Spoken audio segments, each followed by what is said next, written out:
50 years of ministry began with one act of obedience. As a young pastor, David Wilkerson made the decision to turn off his television and give his time and attention completely to God.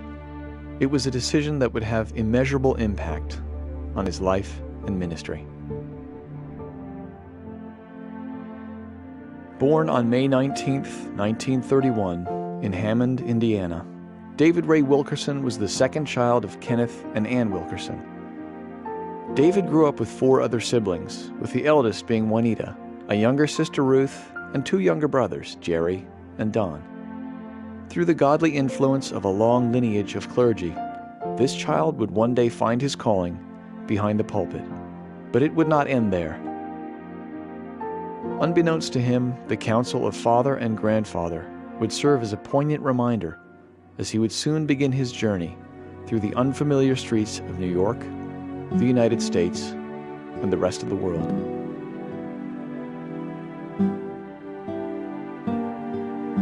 On June 14, 1952, he married the love of his life, Gwen Caruso. Later on, he accepted a pastoral position in the small town of Phillipsburg, Pennsylvania. Amidst the comfortable and satisfying life of a country preacher, there was a deep cry that could not be silenced. It wasn't until 1958, after reading a touching article in Life magazine, that the stirring of the Holy Spirit would change the course of his life in a way that was incomprehensible at that point in time. He would go after those who were so lost it would take an act of God to reach them, the teenage gangs of New York City.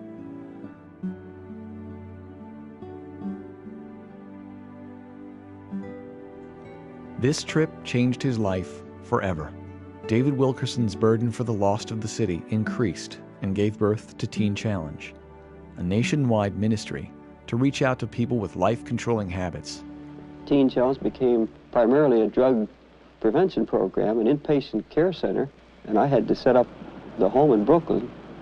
We set that up in 1960 and expanded from there simply to take care of those that we were preaching to that had no place to go. The hospitals couldn't handle them at the time. Nobody was set up. And drug addiction then spread across the country. We just followed. The ministry's Bible-based recovery program to troubled teens, gang members, drug addicts, and alcoholics has been recognized as one of the most effective efforts of its kind. Teen Challenge has grown to include 173 residential programs and numerous evangelism outreach centers in the United States, and 241 centers in 77 other countries. The program's cure rate of 86% has been recognized and substantiated by the U.S. government's National Institute on Drug Abuse.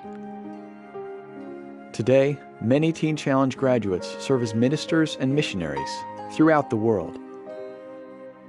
The story of David Wilkerson's first 5 years in New York is told in The Cross and the Switchblade, a book he co-authored in 1963. The book became a best-selling phenomenon, and more than 15 million copies have been distributed in over 30 languages. Because of the success of the book, a motion picture was released in 1969. It has been viewed by an estimated 50 million people in over 30 languages in 150 countries, according to the World Film Crusade. In 1967, he began David Wilkerson Youth Crusades, an evangelistic ministry characterized by efforts to reach teenagers he called goodniks, middle-class kids who were restless and bored, to prevent them from being seduced into a life of bondage to drugs, alcohol, violence, or lawlessness. Now hear me please, if we lose this generation, we're going to lose it in the hearts of God's own people. If you feel the pull or tug of God's Spirit, don't move unless you feel that pulling at your heart. And you want that revolution in your life tonight. You want everything changed. I want you to get right out of your seat. I just want you to come and stand around the front. Look this way, please. I don't want people just to look at you like you're on show. Not at all. Jesus, reach these hearts. You're 2 girls. Now, break this terrible habit, because, Lord, it's a mind habit. That's where it has to be broken. Break it in the mind. God, break it. Jesus, break it in the mind. Soon after, together with his wife and 4 children, he moved the ministry's headquarters to Texas, where he founded World Challenge Incorporated in 1971. It serves as a corporate umbrella for the many ministries that have emerged over the years. With a strong emphasis on bringing the Lord's love to the disenfranchised, World Challenge has served the poorest of the poor throughout the world and communicated the gospel in practical and effective means, be it through large outdoor crusades or through meeting the basic needs of a struggling widow.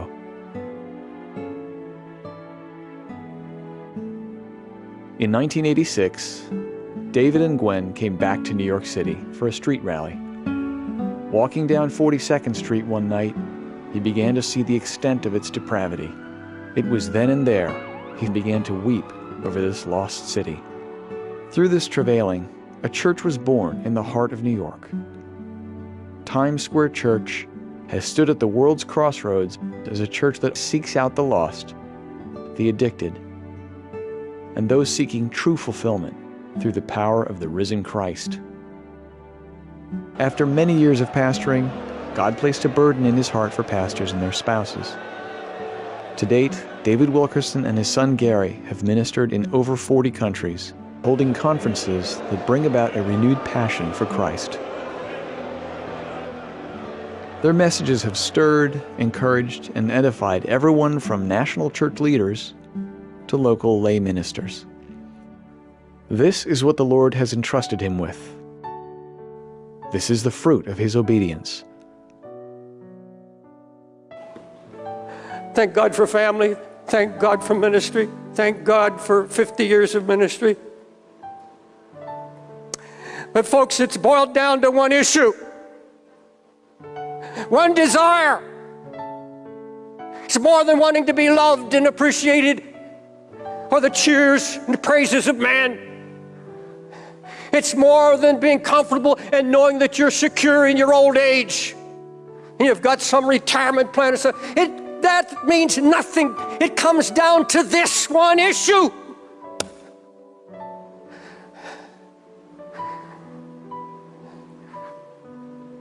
I want to be like Jesus. I want to see his face. Then I want to be a reflection of who he is. Lord, when you said, seek my face, my heart said unto you, thy face, Lord, will I seek.